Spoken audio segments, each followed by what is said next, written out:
Dr. McMahon, welcome. Thanks for coming to campus and giving us the Escobedo St. John's lecture this evening. It's so exciting to be here. I've been to St. Mary's in the past, and I love San Antonio.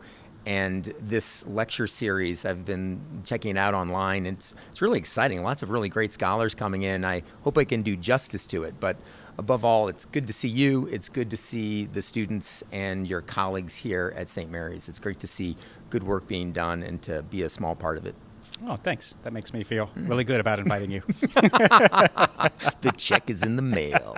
I wanted to start off, like I start off with most of my guests, is to sort of ask how you got into theology. Everybody's got a kind of a different route, and it's usually not in people's plans. They sometimes sort of arrive there. So tell me how you ended up in theology. It was definitely not in my plans. So growing up, I was blessed to grow up in a parish outside of Washington, D.C., where we had this big rectory filled with 3 and 4 priests at a time. 2 of them were assigned to the parish, but then we would have faculty members from Catholic U or other priests in the area for different reasons. And so it was a lively place. And one of the things I loved about that rectory and the priests in that rectory is that they were such normal people. They loved the Lord, they loved the work of the church, and they had faults and failings, and they were just normal. And I really gravitated towards those men and their life, and I developed this devotion to the Eucharist and sort of serving at Mass, and I thought I had a vocation to priesthood, and so I spent my high school years and my college years pursuing that. But as time went on, as I was in seminary and college, certainly issues about celibacy sort of loom large.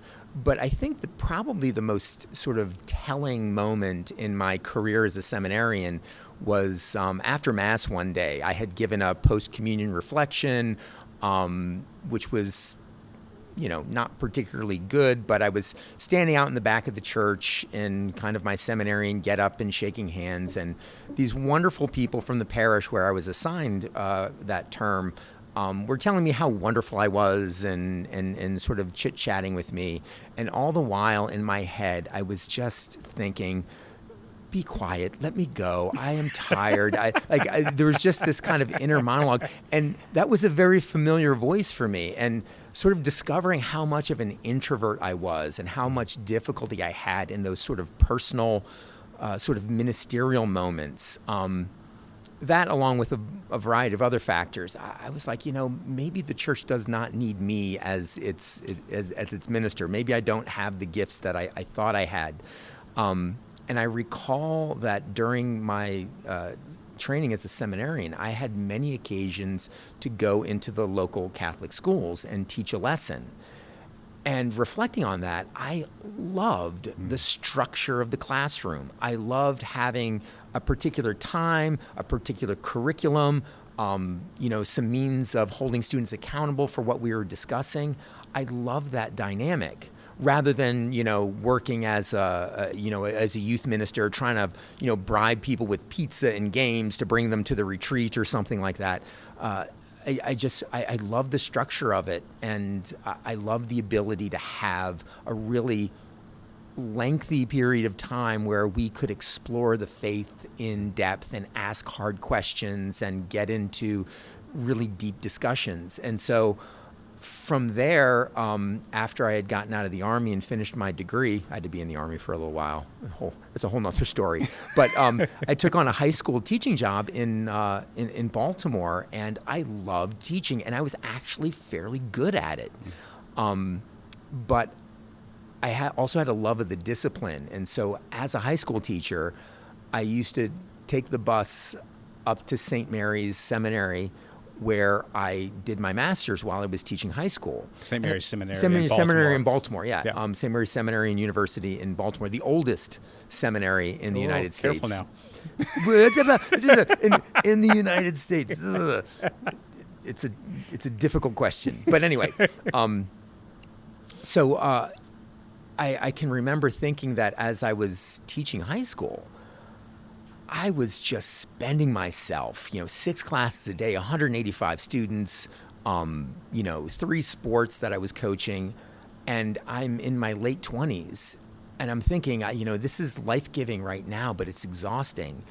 Can I do this into my 40s, 50s, and 60s? And I remember coming to the realization that I need to have some options to kind of move my teaching career into either higher ed or administration, or to have some kind of outlets as I was getting older. And so that's what took me to the Department of Religion at Catholic University, where we met. Where we met, and we completed our PhDs, and we've had these incredible careers, these incredible vocations that I'm not sure either one of us would have forecast 30 years ago, given all the exigencies involved in sort of finishing the PhD, getting jobs, and the landscape of higher education. And I think I will say this, because I think you are my best friend, and I think I know you fairly well. I think that we have succeeded in these vocations and careers because we have been mission-centric and student-centric. Like it's always been about what we are trying to deliver for students. And that's where we find our greatest satisfactions, and that's where the institutions have found significant value in us.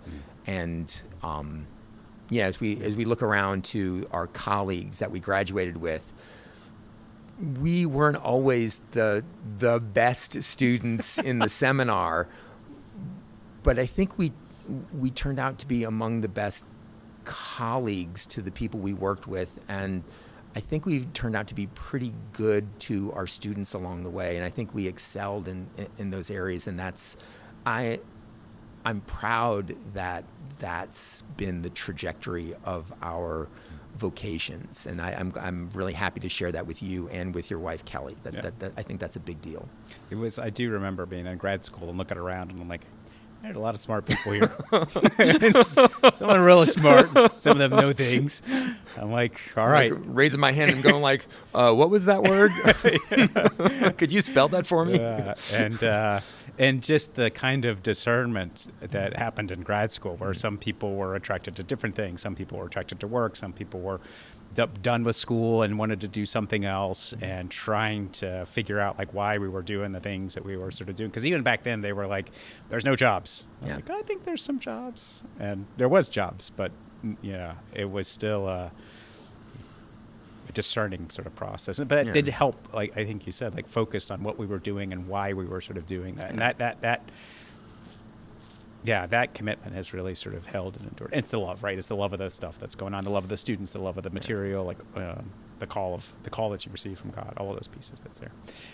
In graduate school, we had lots of classes together, but I moved towards moral decision making and Bernard Lonergan. And you had a long-term sort of interest in biblical stuff, and particularly sort of historical Jesus. Yeah. So talk about that. Why did that attract you? Why were you sort of drawn to that? As John Dominic Crossan famously said one time, the historical Jesus has become something of a scholarly bad joke in some corners, and I understand what he meant by that. I think it was Crossan who said that. It might have been Luke Timothy Johnson, but they were probably talking to each other or past each other. Yeah. But anyway, somebody important said that, and to some degree they're right. But I will say this, that and this is something I'm going to talk about at our lunch and learn today. One of the sort of really sort of profound intellectual experiences I had coming up as a college student was encountering the work of Raymond Brown. I had taken a course in the Gospel of John, and I was introduced to his 2-volume commentary on John in the Anchor Bible series. And I read that assiduously. I was just enamored with its detail, its insights. It was very technical, but very theological at the same time. And at the time, I had kind of a kind of ambivalence about historical criticism. I tended to be a little bit more theologically conservative when I was in seminary. And given the landscape of the Guild today, I would still be counted very much as a conservative, at least theologically speaking. But moving from Ray Brown's commentary on John, I had on my own picked up and read a book of his that was considered rather controversial. It was called The Virginal Conception and Bodily Resurrection of Jesus. It was actually a series of essays that he had published previously, cobbled together in a book by Paulus Press. And it was an exploration of these two really important doctrines within traditional Christianity. And he was taking a look at these doctrines from the perspective of historical criticism. And the clarity with which he was able to sort of navigate those passages and the corresponding doctrines and the distinctions he would make about what one could say from the perspective of an historian operating within a certain sort of critical framework, and what kinds of things you would proclaim as true from a faith perspective and as a member of the church, things that you would hold and affirm as true, as doctrine. And the way in which he did that was really instructive for me. It was like magisterial. And that distinction is something that I've stayed with and I found to be really important theologically, not just sort of academically. And so shortly after I had read that book, John Mayer published his first volume of A Marginal Jew, in which he lays out his basic sort of methodology and gets into some of the background of Jesus. And, he talks a little bit about his birth and his family of origin and things like that in volume 1. And John Mayer, of happy memory, was very much a friend and colleague of Ray Brown, and sort of was very much in the same sort of exegetical mold as Brown and Fitzmyer and the rest, Ray Collins and all those figures. And so I became enamored with it, and I had always wanted to do biblical studies. I was always really drawn to the biblical text. And so by the time I had decided to do the PhD at Catholic University, John Mayer was teaching there, and John Mayer was running a course on the historical Jesus every other fall. But when I got there, I found out that you had to have at least 3 semesters of biblical Greek before you could take that seminar. And so my first semester, I jumped into the biblical Greek class, and I discovered that I was not the talented Greek student I had hoped I would be. I made it through. I made it through my 3 semesters. The third semester was in the summertime. And as I was anticipating jumping into Father Meyer's historical Jesus seminar, he went on sabbatical. And he famously went on sabbatical and then came back, and eventually I think he taught 1 more year but didn't teach the historical Jesus seminar, and then he moved to Notre Dame. And so I was out of luck, and I sort of followed him to Catholic Biblical Association meetings where he was part of a task force on the historical Jesus while he continued his research on historical Jesus material in conjunction with this massive project called A Marginal Jew. Yeah. And so that became my dissertation topic. John Mayer's approach to historical Jesus research, contrasting that with the approach to historical Jesus research articulated by the Anglican bishop and scholar Nicholas Thomas Wright, or N.T. Wright. Yeah. So I got to write about Jesus. I got to immerse myself in biblical material. I was able to contrast 2 really devoted and brilliant authors. It was a really rewarding experience for me. No one else cared about that dissertation. My advisor didn't even care about that dissertation by the time I finished it. But it was really rewarding for me to complete. It was much more of a personal project than anything else. And I still sort of draw on it and draw on the distinctions and the arguments that Meyer and Wright are making about the historical Jesus. And the thing I find most illuminating about it all is the way in which that research highlights the birth of Christian faith and the dynamics of a Christological faith as they unfolded through the first century and inscribed themselves in the biblical material. And being able to sort of sift some of that and try and trace out the trajectory of that kind of development, to me, is really illuminating for the way in which believers today come to faith and the way they grow in faith and grow in their articulation of the faith. I just find it actually really helpful in that regard. I had John Meyer for a class, not the one in Greek. I had the one for people who didn't know Greek. the seminarian class on the Gospel of John. Yeah. Oh, I heard stories about that. And I will say I learned an incredible amount of stuff. Like, it's stuff I still hold to this day, and it's really important to me. But I have two memories of that class, and one is that there was just 10-question true-false exams. He didn't even print out the quizzes. You had to bring your own note card, answer it. Then he'd read out the answers. You had to grade it and turn in your grade. 100. Yes. And then the other memory is that he's reading from the Greek in his hand, and we're all looking at the New American Bible. And that one of the people in the class started arguing with him, and he about lost his mind. And he's not a big man. No, he used to give noon mass occasionally, and gave wonderful, little sort of 5-minute homilies as well. I grew up in Kentucky, so it's the buckle of the Bible Belt. And when I discovered the historical critical method in the Bible, I found it completely freeing. I felt like I was surrounded with not a lot of knowledge. I was surrounded by a kind of fundamentalism that I assumed I had to adopt if I was going to be a serious Christian. And when I discovered, oh no, you don't have to do that. And that was the historical critical method. That was sort of completely freeing for me and nourishing in a way that I wouldn't have been able to articulate at the time, but looking back, I realized how important it was. Yeah. And so I was thinking about that while you were sort of talking, and kind of pick up where you left off.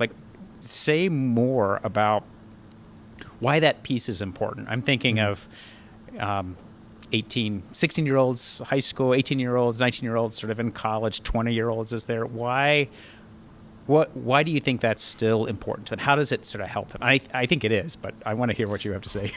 It's a trap. It's a trap. Wrong. Exactly.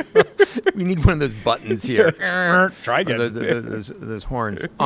No, but I think it is freeing, and that's a part of the tradition. And so how would you communicate that to people today? One of my favorite biblical passages comes from Mark's Gospel in chapter 8. Mark's Gospel has as its pivot point, the axis around which Mark's Gospel turns, is Simon Peter's confession in chapter 8, right? That's the centerpiece. Immediately before that, there's this passage that is unique to Mark's Gospel. It's the blind man of Bethsaida.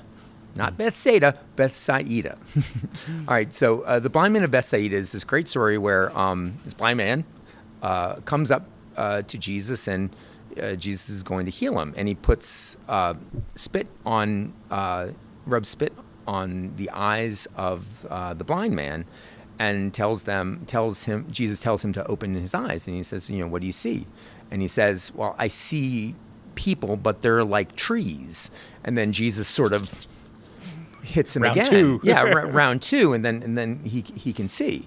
And 3 chapters earlier, with a word, he casts out a legion of demons and sends them over a cliff in a herd of swine and whatnot. It's not like Jesus is not on his A game or needs to sort of recalibrate and sort of hit again. Yeah. For Mark, this story is an enacted parable, if you will, about faith. Sight being sort of an analog for faith or understanding.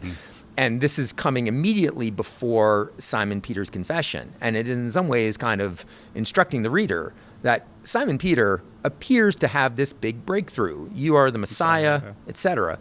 But it's clear that as soon as Jesus starts redefining the word Messiah for Simon Peter, subsequently, I'll be rejected and suffer and die. And Simon Peter, is like, wait a second. I love that. I love that. Yeah. Peter's like, let me tell you what that means. Exactly. Like, oh, no, you've got that wrong. Let me mansplain to you. Yeah, exactly. Let me Messiah explain to you I just have how this works. image of Jesus rolling his eyes like, you're great, but just listen here for a minute.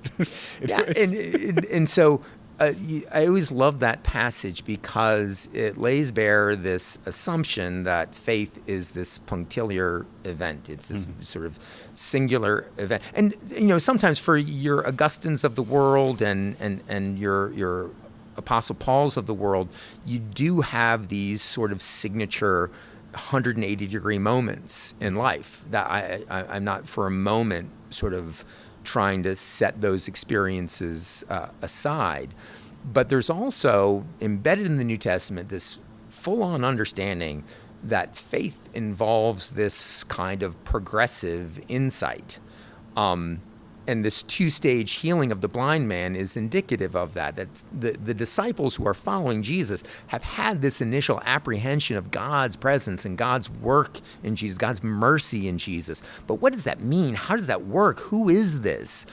By the time we get to the arrest in Mark chapter 14, in verse 52, you've got, it's this great inclusio in Mark's gospel where at the beginning of the gospel, Peter and Andrew, James and John drop everything and follow Jesus. But when the arrest comes, in 1452, you've got one of them even running naked in the night to get away from Jesus. They drop everything because they're like, we didn't sign up for this. And it's only subsequent to the resurrection that there's this amplification and specification of their nascent faith. And historical Jesus research allows one, and historical or critical method in general, allows one to understand kind of the sort of the grab bag Christology that's presented in the New Testament. That you don't have this clean, neat Christology that emerges out of these pages.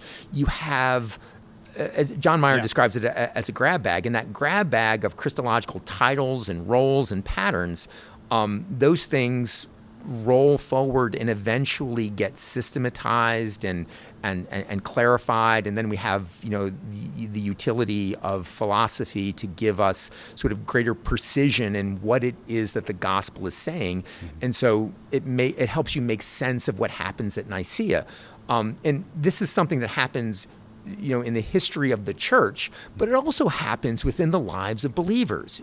When one reflects on one's own journey into faith, you have these. This is out of fashion these days, but you have these stages of faith development that are. They map onto developmental psychology, but there's also something I think richly theological about the way in which we come to grow in faith and come to grow in understanding. And allowing yourself to read the Bible, not just from a critical perspective, but making use of that critical perspective as a way of doing theology. Just real quick, one of my latest sort of concerns from an academic perspective is the emergence of what's called the theological interpretation of Scripture. It's this really interesting movement that's unfolded over the last 25, 30 years, and it's kind of a pushback to the obsession with form criticism that had dominated the middle part and latter part of the 20th century. And there's many things that are wonderful about it, but one of the things that sort of makes me bristle a little bit is that there's some, not everybody in this movement, but there are some members of this movement that will throw stones at critical methodologies as if they're not theologically attentive. And my point is that, particularly from people like Fitzmyer, like Brown, like Sandra Schneiders and others, they recognize that in this method, in this approach to Scripture, it does open up all kinds of really important theological insights and pastoral insights as well.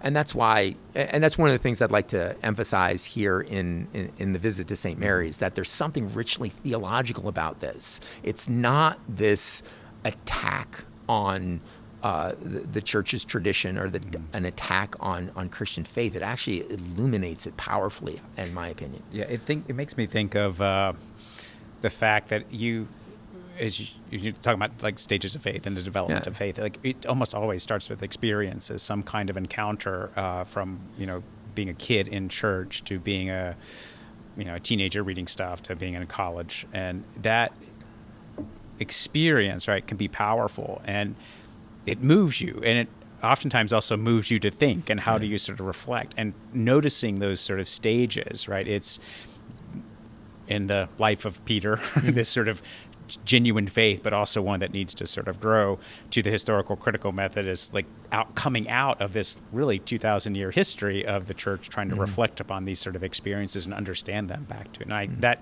makes perfect sense to me about how the theological discipline sort of develops and those sort of skills come out of this encounter and faith and experience and lead you in these amazing kinds of directions that are challenging, but they also push you to grow. They circle back. They help you to refine things. But is that movement really right from those experiences into that sort of reflecting back upon those experiences and then attempt to sort of articulate sort of what's going on?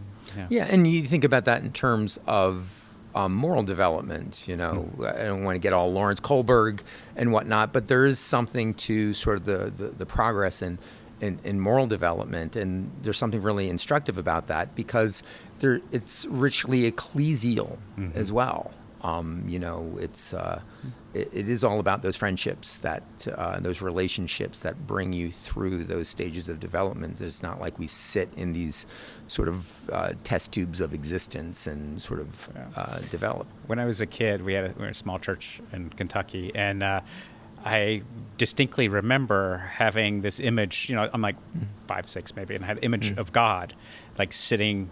We had the altar, and then you had this room behind the altar that usually turned out, as the vestry where it was. But I didn't know that as a kid. And the priest would go back there and come back. And I thought that's where God was. What? But I also thought, like, the church is short, God's big. So it's just, if you went back there, you'd only see the bottom, like his, just his legs sitting there. You'd be like Charlie Brown and the cartoon, like just see God's shoes, Yeah. So I had that image, and as I grew older, I'm like, all right, well, that's not the case. But it's that moment that, this is real. God is present here. And then you start to sort of move and develop. And but the other piece of that was so important for me when I got to college was that intellectual journey helped mature my faith, because that image of God that worked for me at 4 and 5 would not have sustained me at 19, 20 or 30 or 40. And so that need to enter into more deeply that relationship with God. And a lot of that work, especially for me, I know I'm not, but it's also other people that share it, is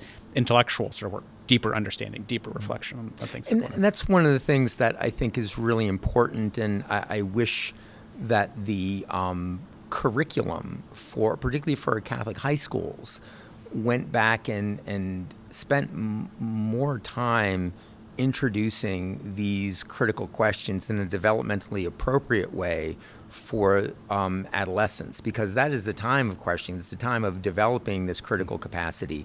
And it seems as though a lot of the curriculum that had been developed after the council and sort of move students into a space where they could engage with critical scholarship has been supplanted by catechetical material that brackets those questions out, leaves that for later. And with fewer people, in many instances, fewer Catholics going to Catholic colleges and universities, and those colleges and universities having fewer theology requirements, we're missing this opportunity to really equip students to ask critical questions from within the tradition, instead of surrendering that perspective to secularizing forces that are hostile to the tradition, hostile to faith.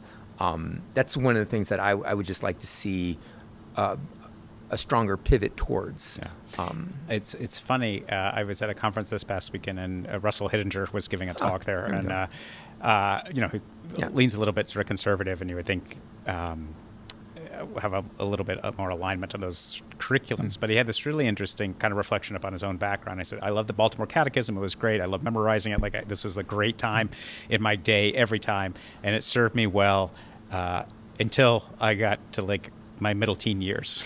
And then he started reflecting on really what I think we need there is more seminar styles, more this engagement, a professor or a teacher that can direct conversations, but also people are coming in having read material, thought about material, having insights about material, and then engaging with others about that insight. And that imaginative piece is the way he framed it, of being able to enter into those spaces where you're creatively engaging other people. It seemed for him essential, starting at the teenage years for him. And again, he was presupposing it's kind of a Baltimore Catechism foundation, but that movement into that greater intellectual capacity. Well, I mean, this is probably where our conversation is going to turn here eventually. Yeah. I'm right there. We're right there. He's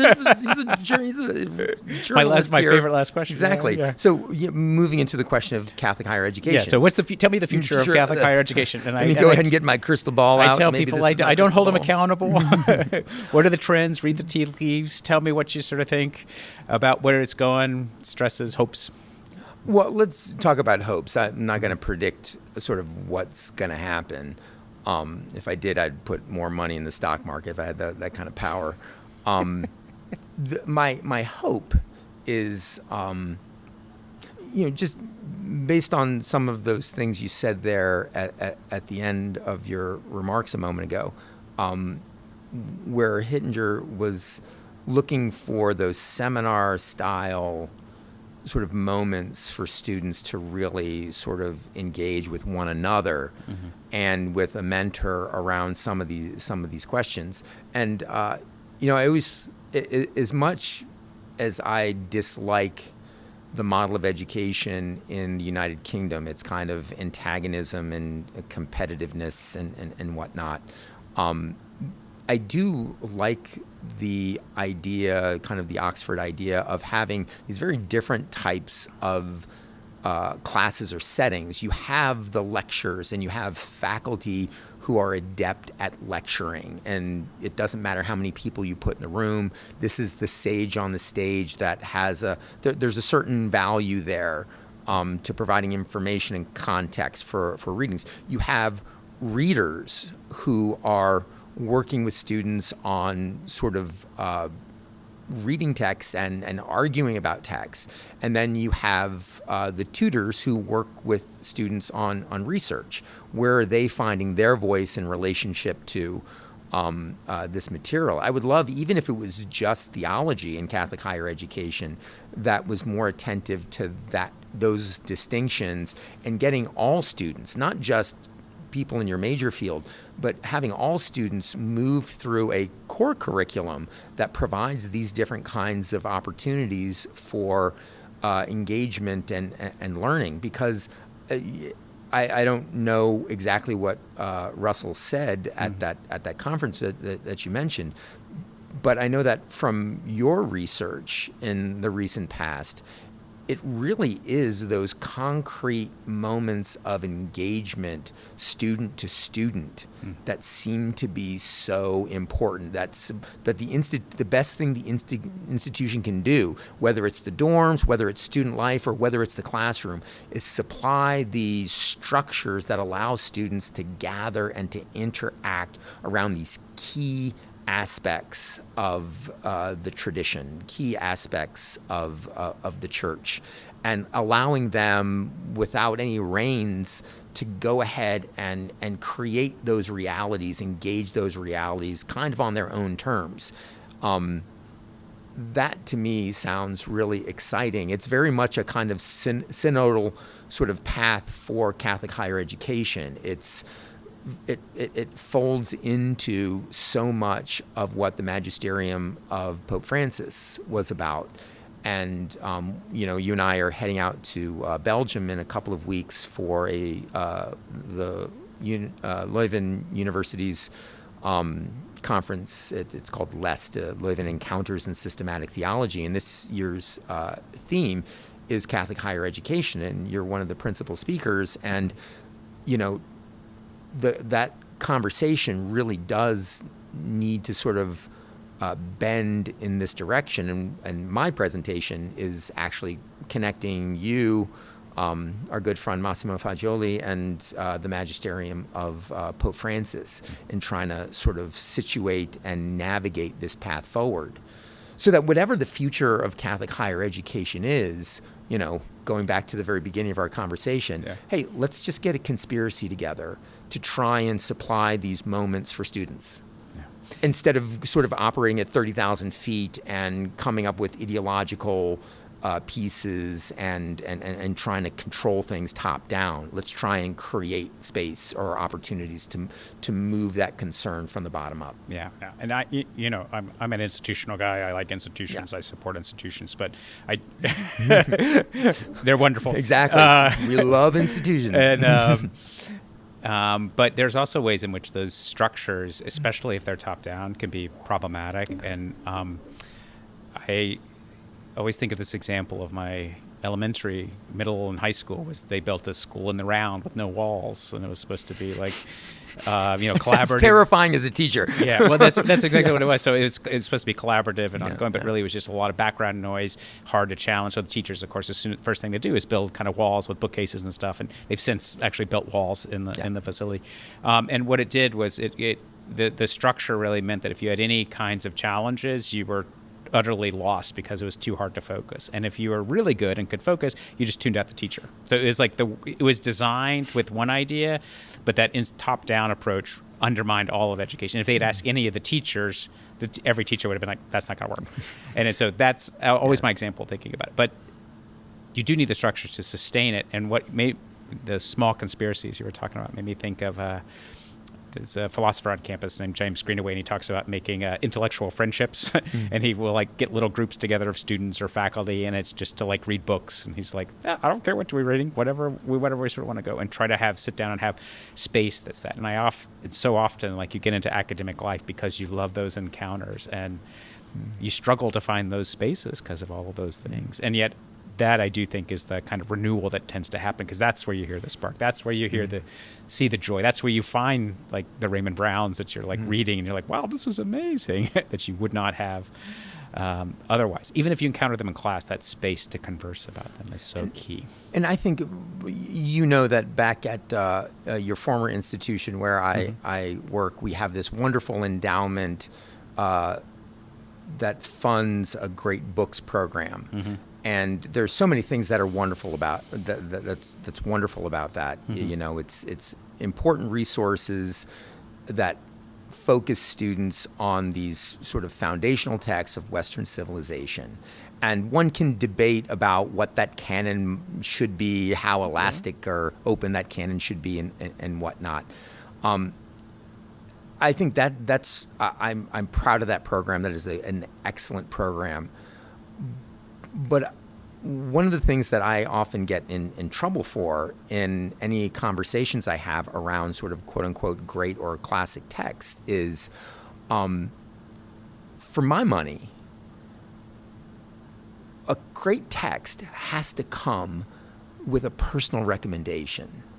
Rather than sort of these are books you must read on some sort of reading list someplace. That's good. Rather than the friend who goes, this book really challenged and changed me. And it might be Homer. It might,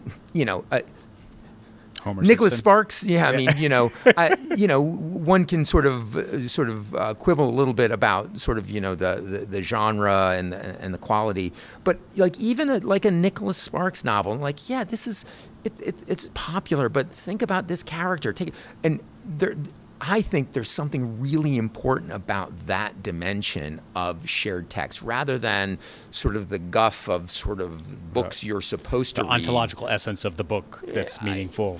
And if everybody's sort of snoozing through it and saying but we know that this is an important text, its traction is limited when you have that personal intellectual friendship that provides the context for this recommendation, like, here, this book really challenged and changed me, I think that's where the payoff is. And those are the most powerful books to me.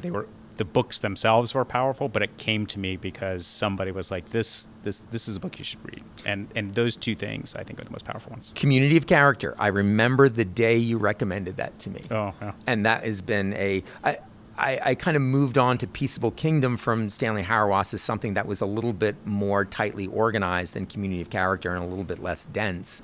Mm-hmm. But it's a very similar sort of argument. But Community of Character, that book is on my bookshelf, and it is black with notes. You almost can't read the text anymore. And that recommendation came from you. I remember asking you, and you said, here, this is the book you should read. And it's one of those axial moments in my intellectual life in thinking about the gospel and thinking about moral theology and the issues associated with it. Yeah, that was a great book because it didn't follow any of the lines of thought that were currently going on that seemed to be locked in a dead end. Yeah. And it just shifted the ground where you could suddenly look at a whole bunch of things that seemed to be either off limit or disconnected beforehand. I never would have read it had you not recommended it to me. Yeah. No.